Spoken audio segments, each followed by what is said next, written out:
Jangan main api.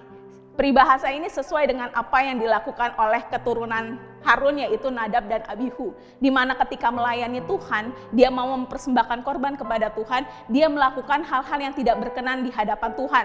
Bahkan dikatakan bahwa mereka menggunakan api yang lain atau api asing. Dari peristiwa ini mereka mendapatkan hukuman yang berasal dari Tuhan. Dan biarlah menjadi ingat-ingatan kita semuanya, bahwa di dalam membangun hidup kita, spiritualitas kita di hadapan Tuhan, dan ketika kita melayani Tuhan, hendaknya kita melayani dengan yang pertama, dengan ketaatan, di mana Tuhan sebenarnya sudah memberitahukan kepada para imam bahwa api yang digunakan haruslah api yang berasal dari Allah sendiri. Namun kedua anak Harun ini tidak melakukan hal sesuai dengan aturan yang sudah Tuhan berikan. Hendaklah kita hidup di dalam ketaatan. Yang kedua, hendaklah kita hidup di dalam rasa hormat kepada Tuhan. Kalau kita baca di dalam Imamat pasalnya yang ke-10, kita tahu inisiatif untuk mempersembahkan korban bukan berasal dari Allah pada saat itu, tapi berasal dari kedua anak Harun itu. Itu menunjukkan bahwa mereka melangkahi otoritas Tuhan. Di sini kita bisa melihat bahwa mereka datang mempersembahkan korban,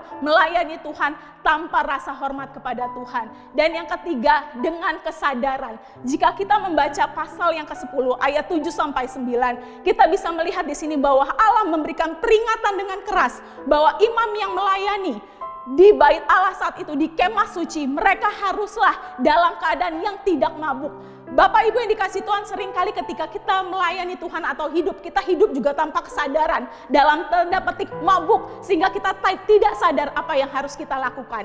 Hari ini kita diingatkan bagaimana kita hidup spiritualitas kita, dan ketika kita melayani, hendaklah kita melayani di dalam ketaatan kepada Tuhan, di dalam rasa hormat kepada Allah, dan juga di dalam kesadaran untuk memberikan yang terbaik. Puji hormat hanya kemuliaan bagi nama Tuhan. Tuhan Yesus memberkati.